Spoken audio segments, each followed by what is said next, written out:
technically breaking the ban, baking-adjacent activities were still no bueno. I shoved it into my messenger bag.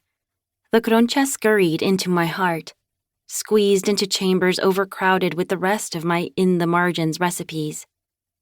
"The mail," said my mother, reminding me of the recipe that mattered most.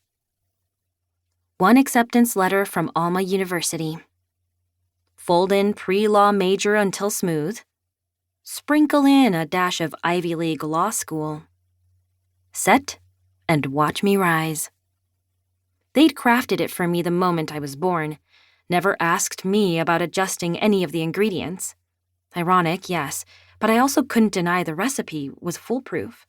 If followed to a T, it'd yield my future success. My mother downed another cup of Cuban rocket fuel. "Did you check the mailbox yet?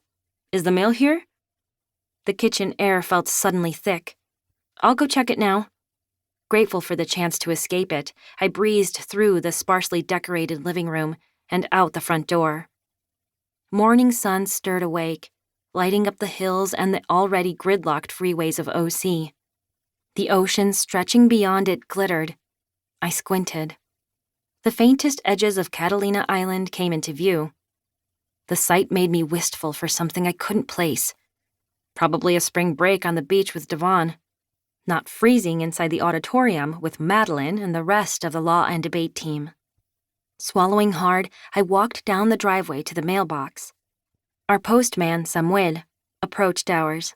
He shuffled through a stack of mail, paused at something thick, chunky enough to be Alma U's acceptance package.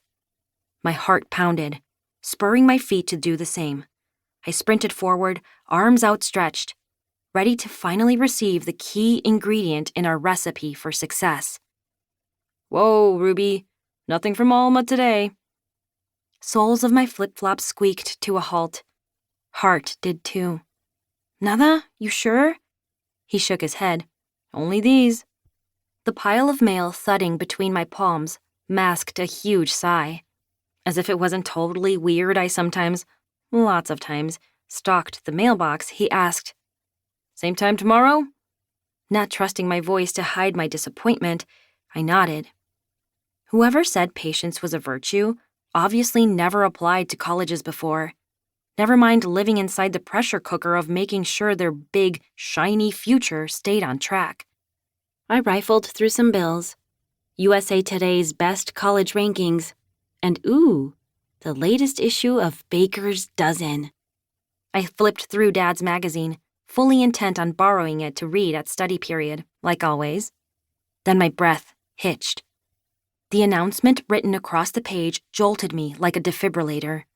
Every recipe housed inside my chest pounded. Stilled heart fluttered to life again. Orange County's first annual bake-off. 4 challenges, 2 acclaimed judges, 1 prize of a lifetime. Do you have what it takes to be OC's best amateur baker?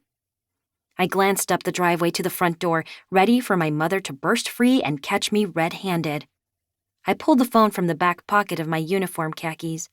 Opening the message thread with Devon, I snapped a picture of the ad, added a few question marks, and hit send. "Do you have what it takes?" I whispered to myself, nearly dropping both the magazine and my phone when it started buzzing in my palm. The phone was only halfway up to my ear when Devon's voice trilled. "Ruby, you have to try out for this. You do have what it takes to get in." My mouth twitched into a smile. Just like Devon showed me every single one of her fashion sketches, I showed her every new baking idea. Except while Devon was actually allowed to make her creations, the ban put a wrench in baking any of mine. Was baking like riding a bike? With Devon squealing in my ear, I very badly wanted to find out. Then again, the whole point of my parents working so hard in the bakeries was so I didn't have to. Not to mention the last time I tried riding a bike, it didn't go well. "Oh, come on, Rubes! I can feel you smiling," she shouted. "No, I'm not." Only damn it, I was. But let's say if I hypothetically got in, you know my mother would actually kill me if I competed. "Only if she knew about it," she said, egging me on.